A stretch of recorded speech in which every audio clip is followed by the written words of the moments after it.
大家好，我叫李啟達，麵點師。廣東腸粉爽滑鮮美，男女老少都中意。今日我教大家自己喺屋企做，睇完呢都能學會。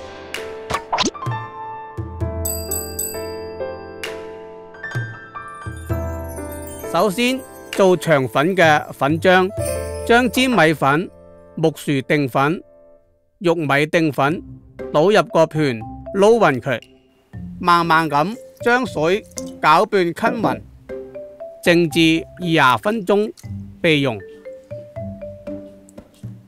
今日我準備做鮮蝦同埋鮮豬肉兩種餡料。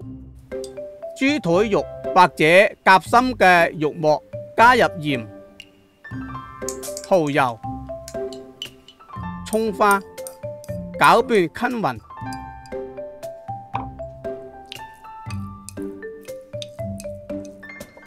蝦仁我們一般都搭配韭黃段，加入鹽、胡椒粉、料酒，攪拌好備用。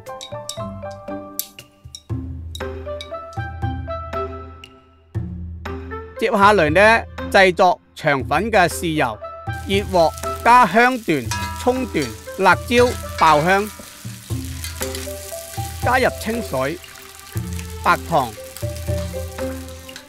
美極鮮醬油、老抽、蠔油，慢火煮10分鐘左右，然後將蔬菜撈出嚟，腸粉豉油就做好啦。蒸腸粉呢，會用到一個平底嘅盤，掃一層呢薄薄嘅油，加熱，既防止呢黏底，又增加香味。將粉漿呢攪拌一下佢，防止呢個粉沉澱，然後倒入個平盤，注意呢唔要倒落太厚。然後將豬肉餡或者蝦仁餡整齊咁放入個盤，再將個平盤呢移入呢個蒸鍋裏，配上個蓋，大火蒸2到3分鐘。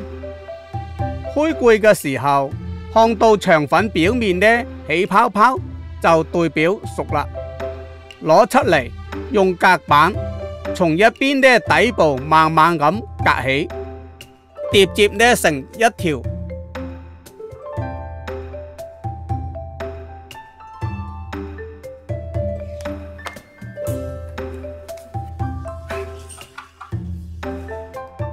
淋上適量嘅腸粉豉油，又滑又 Q 嘅腸粉就做好啦。